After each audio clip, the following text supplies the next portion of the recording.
하나님의 말씀은 마태복음 6장 26절 말씀입니다. 다 같이 합독합니다. 공중의 새를 보라 심지도 않고 거두지도 않고 창고에 모아 들이지도 아니하되 너희 하늘 아버지께서 이르시나니 너희는 이것들보다 귀하지 아니하냐. 아멘. 이 말씀은 예수님께 나아온 그러한 무리들에게 또 제자들에게 하신 말씀입니다. 그래서 이 말씀은 정말 그때 당시 이스라엘 나라에서 살아가는 그 사람들에게 있어서는 너무나도 하루하루가 살아가기가 너무 힘들었어요. 먹을 것도 없고 오늘 하루 나가서 어떻게 어디 가서 양식을 구해올까라고 고민하는 그런 시대였습니다. 오늘날에는 하루 세 끼를 다 먹지 않습니까? 그런데 배가 불러서 세 끼를 다 못 먹고 두 끼만 먹는 사람도 많고 또 어떤 사람은 다이어트 하려고 하루 한 끼만 먹는 사람들도 있어요. 요즘은 먹을 것이 너무 많은 그러한 시절을 우리가 살아가고 있죠. 그러나 2000년 전에 이 시대는요 전혀 그렇지 않았습니다. 먹을 것이 구하기가 너무 힘들었고 요즘처럼 공장이 있고 가게가 있고 물품이 넘쳐나는 시대가 아니고 그때는요 농사를 지어야 되는 거예요. 그때는요 이제 배를 타고 나가서 물고기를 잡아야 돼요. 아니면 이제 어디 산이나 들판 같은 데서 열매 같은 거 다 먹고 또 풀 같은 거 키워다 먹고 다 그런 시대 아니었습니까?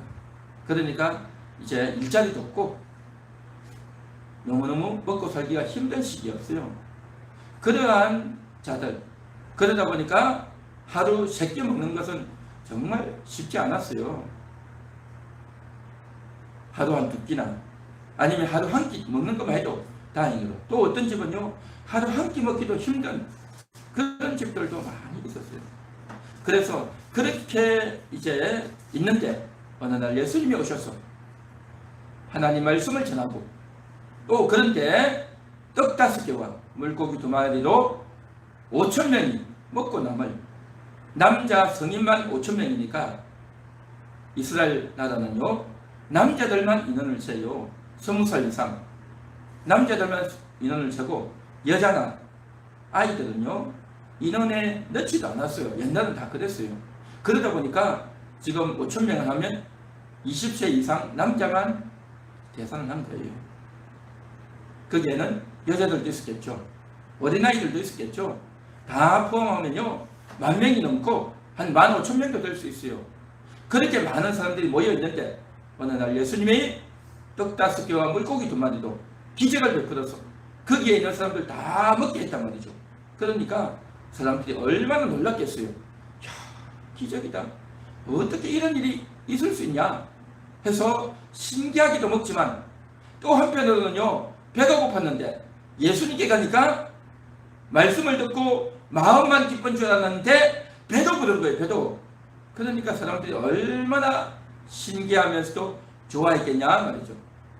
그렇게 해서 예수님께 가면 오늘은 또 떡 만들어주지 않나, 오늘 또 떡 만들어서 먹게 되지 않을까 하고 그런 기대를 하는 거예요. 그러한 생각을 하고 그러한 고민을 하고 있는 사람들에게 예수님이 뭐라고 말씀하시느냐, 공중의 새를 보라, 그렇게 말합니다. 공중의 새. 왜요? 왜 공중의 새를 보라고 합니까? 공중의 새는 심지도 않고 거두지도 않고 창고에 모아 들이지도 아니하되 너희 하늘 아버지께서 기르신다라는 겁니다. 우리는 생각하기를 새가 날아다니네, 새가 어디서 먹을 것을 하네, 그래서 볼이나 또 곡식 알갱이나 이런 것들, 또 나무에 있는 열매들이나 또 떨어져 있는 그런 음식들이나 그런 거 먹지 않습니까? 그런 거 다 찾아와서 온갖 종류의 새들이 찾아와서 다 먹고 마시죠. 그래서 알아서 먹는구나 라고 생각하죠. 새는 잠을 어디서 자고, 새는 옷을 입냐 벗냐, 또 새는 몇 살까지 사냐, 또 새는 뭘 먹고 사냐, 그런 거 우리가 궁금해 하거나 관심이 있거나 챙겨보거나 그런 거 안 하잖아요. 신경도 안 쓰잖아요. 그래 먹나 보다, 뭐 먹을 게 있나 보다, 우리가 그냥 그렇게 생각하고 만단 말이죠. 그런데 오늘 예수님이 뭐라고 말씀하시냐면 너희 하늘 아버지께서 기르신다라는 겁니다. 너희만 하나님을 믿는 것이 아니라 이 새들도 하나님이 길러주신다라고 하는 겁니다. 참 놀라운 말씀이죠. 새들이 먹을 것들을 하나님이 주신다라는 겁니다. 오늘 말씀에 보면 뭐라고 했냐면 심지도 거두지도 창고에 모아 들이지도 않는다라고 했어요. 이때 당시는 다 농사하는 시기 아닙니까? 다 농사하죠. 그래서 논농사를 하든지 밭농사를 하든지 다 농사에서 살아가는데 농사의 첫 단계가 뭡니까? 씨를 뿌려야죠. 씨를 뿌려. 씨를 뿌리려면 그냥 씨만 뿌려서 되겠냐 말이죠. 그 씨가 잘 자라기 위해서는 땅을 갈아야죠. 땅을 갈아야죠. 그래서 쟁기를 가지고 소를 끌고 또 이런저런 도구를 가지고 땅을 갈아야 됩니다. 땅을 갈고 또 비가 촉촉이 오고 그런 좋은 시기에 씨를 뿌려야 되는 거죠. 그 씨를 뿌리려면 고생해야 되고 또 이제 땀도 흘려야 되고 수고도 해야 된단 말이죠. 씨만 뿌려놔서 됩니까? 그 뿌린 씨가 이제 자라도록 잘 자랄 수 있도록 해야 되는데 그런데 씨 뿌려놓는데 보면 꼭 잡풀들이 나오거나 또 이상한 이런 병충해나 이런 것들이 있을 수 있기 때문에 그것들을 또 다 손을 봐줘야 돼요. 정리를 해줘야 된단 말이죠. 그래서 하늘에서 햇빛이 내려야 되고 비도 와야 되고 이런저런 여러 가지 요인들이 맞춰줘야 되는 거죠. 그래서 씨를 뿌려놓고 나서 이제 여름을 지나고 몇 달을 자라는 동안 잘 자라야 되고 그리고 나서 또 무슨 일을 해야 되느냐? 거두어야 돼요. 거두어야 돼요. 낯설 때서 추수해서 거두어야 되는 겁니다. 이게 다 농사하는 과정에서 반드시 필요한 거죠. 그래서 그렇게 거두었으면 이제 어떻게 해야 됩니까? 그걸 창고에 보관을 해야 되죠. 그걸 그냥 거두기만 해가지고 밭이나 땅에다가 내버려 둘 수 없잖아요. 그래서 그것을 창고에 보관을 해야 돼요. 그래야 도둑이 훔쳐가지 않죠. 그런데 창고에 보관하려면 그냥 창고에 보관하면 안 돼요. 잘못 보관하면 썩는단 말이죠. 그 창고에 도둑이 들어오지 못하도록 앞문을 잠그고 뿐만 아니라 거기에 공기가 잘 통할 수 있도록 썩지 않도록 잘 보관을 해야 된단 말이죠. 그래서 이제 씨를 뿌려야 되고 또 그것을 거두어 들여야 되고 또 이제 그것을 창고에 잘 보관해 둬야 그래서 그 창고에 있는 음식들을 이제 꺼내서 먹지 않습니까? 겨울을 지나야 되고 또 여러 달을 지내야 되고 또 그 다음에도 쌀을 먹으려면 그러한 과정들이 필요하단 말이죠. 그래서 파종하고 추수하고 또 창고에 보관하는 이 과정은 사람들이 다 하는 과정이란 말이죠. 그런데 새들은 이걸 안 하잖아요. 새들은 이걸 안 한단 말이죠. 새들은 안 하는데도 어디선가 먹는단 말이죠. 참 신기하죠. 이 작업을 바로 하나님이 해주신다라는 거죠. 하나님이 새들을 다 먹여주고 길러주신다는 거죠. 길러주신다는 게 뭐겠습니까? 저것들이 새끼가 되어서 태어나고 자라나고 또 먹도 또 이것저것 날아다니면서 먹을 수 있도록 어릴 때는 어미가 와서 입을 벌리는 새끼들에게 먹이를 넣어준다면 이제는 크면 자기가 가서 이제 벌레나 곤충이나 또 과일이나 온갖 것들을 다 먹지 않겠습니까? 열심히 날아다니면서 먹고 다 한단 말이죠.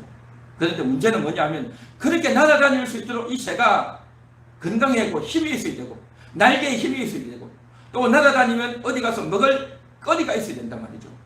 그래서 그런 먹을 거리들 제공해주고 먹을 거리가 어디 있는지를 이 새가 알아야 된단 말이죠. 새가 모르면 어떻게 되겠어요. 그래서 새에게서 어디 가면 먹을 게 있겠다라고 하는 그런 지혜를 주셔야 되고 새에게 건강도 주셔야 되고 또 새가 먹을 수 있는 먹을 거리들을 하나님이 다 만들어 놓으셔야 돼요. 그렇게 해서 새들이 먹고 날아다니고 자라고 활동하도록 그 모든 과정을 하나님이 챙기셨단 말이죠. 할렐루야. 그렇게 새들을 하나님이 기르시고 보호하듯이 너희도 하나님이 챙기신다 라는 것이 예수님의 말씀이다라는 것입니다. 할렐루야. 자, 그러면 하나님 말씀은 하나하나 곱씹어 보면 참 재미가 있어요. 신기합니다. 자, 여기 보십시오.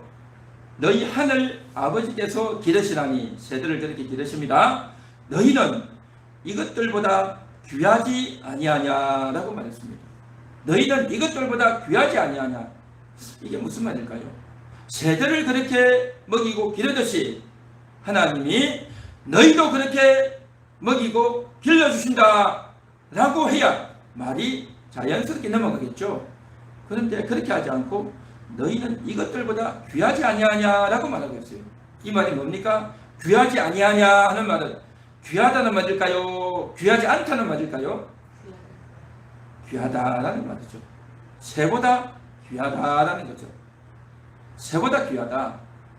여러분들은 새보다 귀한 줄 믿습니다. 할렐루야. 한번 따라해 볼까요? 새보다 귀합니다. 나는 새보다 귀합니다. 우리는 새들보다 귀합니다. 할렐루야. 새보다 귀하단 말이죠. 새보다 귀한 것이 인간입니다. 이 새들도 하나님이 다 먹이시고 입히시고 기르시는데 하물며 새보다 귀한 여러분들을 먹이지 않고 입히지 않고 기르지 않겠느냐 하는 것입니다. 하나님이 여러분들을 길러주시는 줄 믿습니다. 하나님이 여러분들을 먹여주실 줄 믿습니다. 하나님이 여러분들을 책임져 주시는 줄 믿습니다. 할렐루야. 이것은 너무나도 소중한 겁니다. 우리가 예수를 믿는 사람들이 신앙생활 하는 가운데서 꼭 기억해야 될, 반드시 기억해야 될 내용 중에 하나가 뭐냐? 하나님이 책임지신다라고 하는 것입니다. 하나님이 책임지신다. 어떤 사람들은 그렇게 말해요. 내가 교회 나가려면 돈도 없이 옷도 없이 어떻게 되겠냐? 일요일날 일을 내서 돈을 벌어야지. 교회를 가면 내가 돈도 못 벌고 되겠느냐? 장사도 못하는데 되겠느냐? 또 교회 가서 헌금도 해야 되는데 돈도 없이 되겠느냐? 라고 하면서 온갖 이유와 핑계들을 다 하게 해줘. 그런데 하나님이 먹여주신다. 하나님이 키워주신다. 하나님이 책임져 주신다. 이것이 우리 가운데 딱 장착이 되어 있습니다.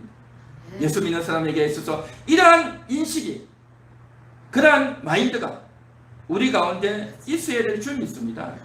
이것이 없으면요, 시험당하고, 이것이 고민이 되면, 이것이 큰 근심과 걱정으로 있는 사람은요, 아예 교회를 못 나와요. 교회를 못 나와요. 돈을 벌어야 되니까, 돈이 우선이니까, 그래서 교회를 못 나온다고 하죠. 그러나 여러분들은 돈이 우선이 아니라 하나님이 우선인 줄 믿습니다. 하나님이 1번이다 말이죠. 하나님이 최고이다 말이죠. 여러분 믿습니까? 하나님이 1번이다 라는 겁니다. 한 번 더 따라해 볼까요? 하나님이 1번입니다. 하나님이 우선입니다. 하나님이 최고입니다. 어떤 분들은요 그렇게 말해요. 아이, 건강이 최고지. 뭐니 해도 건강이 최고지. 그러면 저는 그렇게 말해요. 하나님이 최고입니다. 물론 건강이 중요하다라고 하는 의미에서 건강이 최고다라고 말하죠. 그런데요, 이 말도 조심해야 돼요. 물론 건강도 필요하지만 하나님이 최고입니다. 이걸 우리가 늘 인식해야 됩니다. 또 어떤 분들은요, 자식이 최고지라고 한단 말이죠. 물론 자식이 중요하고 자식이 부모를 잘 이렇게 보필할 것이기 때문에 자식이 최고다라고 하겠지만, 그런데요, 그렇지 않습니다. 하나님이 최고입니다. 그런 인식과 생각을 가져야 될 줄 믿습니다.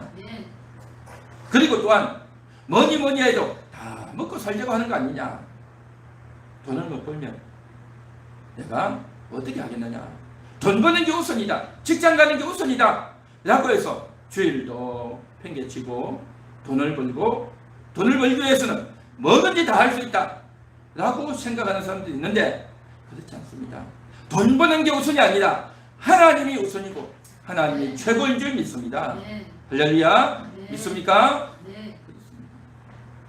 이러한 인식이 우리 가운데 있을 때에 하나님이 먹여주시는구나. 하나님이 키워주시고 하나님이 입히시고 하나님이 우리를 기르시는구나. 그러한 인식을 하게 될 줄로 믿습니다. 왜냐? 여러분들은 새보다 귀하잖아요. 새들보다 귀하잖아요. 새들도 하나님이 다 먹이잖아요.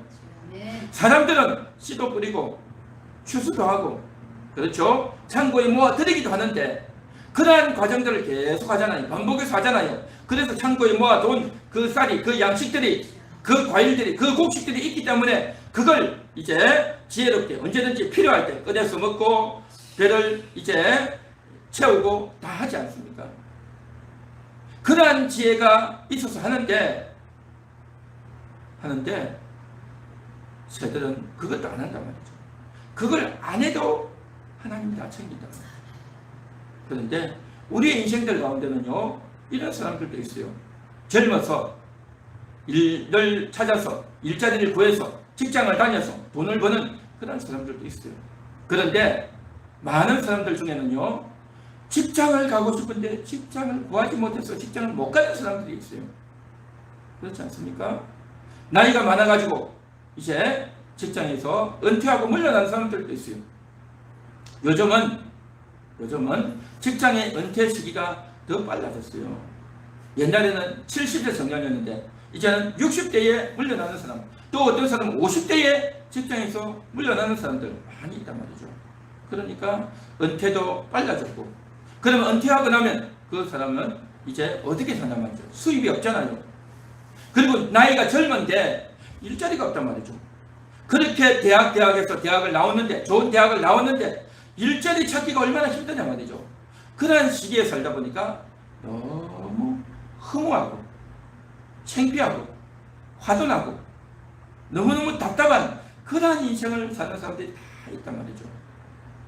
일을 내서 돈을 벌고 싶은데 나도 남들처럼 맛있는 거 먹고 좋은 데 놀러도 가고 좋은 옷도 입고 그래 하고 싶은데 형편이 안 되고 생활이 안 돼서 너무너무 답답하단 말이에요. 그래서 절망하고 좌절하는 사람들이 얼마나 많습니까? 그런데 오늘 성경에서 뭐라고 말씀하십니까? 공중의 새를 보라. 심지도 거두지도 창고에 모아 들이지도 않는다라고 했어요. 그래도 이 새들을 하나님이 다 길러주신다. 너희는 새들보다 귀하지 않냐냐. 일을 할 수 있고 직장에 가서 돈을 버는 사람은 그걸 통해서 열심히 먹고 일을 하지만 그러한 환경이 안 되고 형편이 되지 않고 그런 상황이 되지 않아가지고 돈을 못 벌고 있는 그런 사람들은 어떻게 하느냐. 그래도 풍족하진 않지만 그래도 먹을 수 있도록 하나님이 다 배치하신 거예요. 하나님이 다 조치했단 말이죠.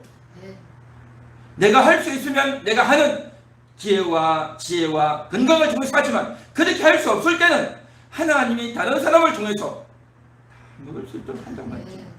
할렐루야. 할렐루야. 특히 젊은 사람들은요, 그렇게 남들에게 손을 벌려서 사는 것을 부끄럽게 생각합니다. 창피하게 생각해요. 물론 그렇게 생각해야죠. 내가 못했으니까 부끄러운 거죠. 창피한 거죠. 그렇지만 부끄럽고 창피하지만 그래도 먹어야 되잖아요. 그래도 최소한의 생각은 해야 된단 말이죠. 그래서 이러한 것들을 할 때에 어떤 생각을 해야 되느냐. 한없이 부끄럽게 한없이 창피하게만 생각하는 것이 아니라 오늘 이 말씀을 생각하시면서 공중에 새를 먹이시는 하나님이 나를 먹여주시는구나. 내가 직접 돈 벌지 않고 내가 직접 수입이 없을지라도 하나님이 나를 먹여주신다 라고 생각을 해야 될 줄 믿습니다. 이게 믿음인 겁니다. 너희는 새들보다 귀하지 아니하냐라고 했단 말이죠. 그래서 내가 일을 할 수 있고 또 이제 돈을 벌 수 있으면 다행으로 생각하고 감사하게 생각해야 되지만 내가 은퇴를 했다든지 건강이 여의치 못하든지 상황이 여의치 못해서 나이가 젊은데 내가 돈을 벌지 못한다고 해서 창피하게 생각하거나 좌절하거나 낙담하지 마시고 하나님이 나를 먹이십니다. 하나님이 나를 책임지십니다 하는 그러한 인식을 가져야 될 줄 믿습니다. 믿습니까? 할렐루야. 우리 한번 같이 따라해 볼까요? 하나님이 책임지십니다. 하나님이 책임지십니다. 할렐루야. 믿으시기 바랍니다. 그렇습니다. 얼마나 귀한 말씀이냐 말이죠. 얼마나 귀한 말씀이냐 말이죠. 그래서 오늘 하나님이 우리를 책임진다는 것은 첫 번째로 우리의 육신의 양식을 책임지시는 겁니다. 우리의 육신의 양식을 책임지고 우리가 먹고 입고 최소한의 생활할 수 있도록 하나님이 다 하신단 말이죠. 하나님이 하세요. 이 말씀이 내 속에 들어와서 이 말씀이 믿어지는 사람은요, 부끄러움과 창피함이 아니라 감사함으로 산다는 거죠. 감사함으로 살아요. 그런데 이것이요 믿어지지 않으면, 이 말씀이 믿어지지 않으면, 이 말씀이 인정되지 않으면 어떻게 되어지느냐? 한없는 부끄러움과 창피함으로. 그래서 요것 때문에 화가 나서 참을 수 없어가지고 남의 것을 탐내고 남의 것을 훔치고 도적질하고 그렇게 나아간단 말이지. 그래서 내가 많은 돈을 벌일 데가 어디 있겠냐? 직장도 없고 일자리도 없는데 어떻게 해야 될까? 그래가지고 엉뚱한 데 눈을 돌려요. 그래가지고 내가 은행에 대출을 해가지고 코인을 하고, 은행에 대출을 해가지고 주식을 하고, 또 어떤 사람은 내가 정상적으로 돈 벌기 힘드니 아파트라도 하나 사놔가지고, 땅이라도 하나 사놔가지고 그 값이 오르면 내가 수익을 좀 얻어야 되겠다 라고 생각합니다. 이게 바로 뭐냐? 탐욕인 겁니다. 탐욕.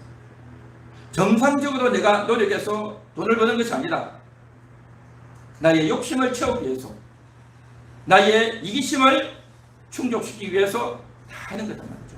이러한 탐욕과 욕심들이 이루어지는 것 같지만 나중에는 다 끝장나요. 끝장나. 그렇게 탐욕과 욕심을 다 버리면요, 나라가, 모든 사람이 그렇게 욕심을 버려버리십시오. 어떻게 되겠냐? 나라가 망해요. 나라가 망해요. 나라가 망해요. 제가 옛날에 한번 보았던 영화가 있는데, 그 영화에 보면 이런 게 있어요. 영화에 보면 이렇게 있는데, 어떤 한 사람이 너무 불평불만이 많은데 어느 날 하나님이 그 사람에게 찾아와가지고 제안을 합니다. 너가 내 역할을 한번 해보실래? 라고 하니까 예, 좋습니다 한 거죠. 하나님께. 그래서 이제 하나님 역할을 하는 거죠. 그런데 하나님 역할이 돼가지고 많은 걸 하는데 그 중에 어떤 내용이 나오냐면 사람들이 다 복권을 사는 거예요. 복권을. 그래서 복권을 사가지고 다 복권 당첨되게 해달라고 그렇게 기도를 한대요. 그렇게 기도를. 다른 기도를 안 해도 복권 삽니다. 복권 당첨되게 해주세요. 다 기도한대요. 그렇게 열심히 기도했는데, 그래서 이 사람이 자기가 하나님이 돼가지고 그 당첨되게 해달라고 기도하는 사람의 기도를 다 들어준 거예요. 그래서 앉아서 컴퓨터를 해가지고 당첨되게 해주세요. 당첨되게 해주세요. 기도 제목이 다 올라오는데 그걸 가지고 컴퓨터 좌판을 엔터를 다 누르는 거죠. 따따따따따따따 해가지고 모든 사람이 다 1등 당첨되게 한 거예요. 그리고 1등 당첨되게 하니까 다 1점 해가지고 한 수십억 벌 줄 알았는데 전부가 다 1등이 되어버린 거예요. 그러니까 복권이라는 것은 그 사람에게 돈을 다 주는 게 아니라 정해진 금액을 나눠주는 거거든요. 한 사람이 1등이다 그러면 1등 상점 한 명이 차지하지만 1등이 2명이면요 2명이 나눠줘야 돼요. 1등이 10명이면요 10명에게 1등 그걸 나눠줘야 된단 말이죠. 그러니까 많이 당첨될수록 자기에게 돌아오는 게 적겠죠. 혼자 해야 다 되는데, 그런데 모든 사람에게 다 1등을 해주니까 1등 당첨되는데 쉽게 말하면 한 몇천 원밖에 안 되는 거예요. 몇천 원밖에 안 돼. 그러니까 사람들이 난리를 피우는 거예요. 1등 당첨되게 해달라고 했는데 이게 뭐냐고. 그렇게 되는 거죠. 그래서 이 사람이 이제 자기가 하나님 역할을 하면서 다 1등 당첨되게 해주면, 저들의 소원을 다 들어주면 야 좋겠다 해서 다 해주는데 그런 결과가 나와가지고 난리가 나는 거예요. 난리가. 온 나라가 난리가 나는 거예요. 이제. 그런 거예요. 그러니까 모든 사람들이 다 욕심을 부리면 그 나라도요 망하는 거예요. 지금 온 세계가 지금 그렇게 돼 있어요. 다 욕심을 부리가지고 다 돈 얻어먹으려고 코인에 몰리고 주식에 몰리고 부동산에 몰리다 보니까요. 그래서 이제 그 가격이 다 추락을 해가지고 엄청난 충격적인 일이 지금 벌어지고 있는데, 어쨌든 사람이 욕심을 부린다는 게 뭐겠습니까? 하나님이 책임지십니다. 하나님이 우리에게 필요한 것들을 주십니다 하는 것들을 못 믿으니까 욕심을 부리는 거고, 처음에는 조금 내가 수익을 얻고 좀 잘 되는 것 같지만 결국에는 안 된다, 결국에는 망한다 라는 것이 현실의 삶이다 라는 것입니다. 하나님이 책임지시는 줄 믿습니다. 하나님이 책임진다는 걸 알고 믿어야 될 줄 믿습니다. 그렇게 알고 믿을 때에 우리의 마음이 평안해지고 우리 마음이 정말 여유를 가지고 살 수 있는 겁니다. 그렇지 않으면, 이 말씀을 믿지 않으면요, 욕심을 부리고 싸우게 됩니다. 이 말씀을 믿지 않으면 한없이 부끄러워지고 창피해져서 정말 우울감에 빠져서 산단 말이죠. 우리는요, 욕심을 부려서도 안 되고, 우울감이나 좌절에 빠지거나 수치심에 빠져도 안 될 줄 믿습니다. 하나님 말씀을 믿고 하나님이 나를 책임지십니다 하는 인식으로 살아가시기를 주님의 이름으로 축원합니다. 축원합니다.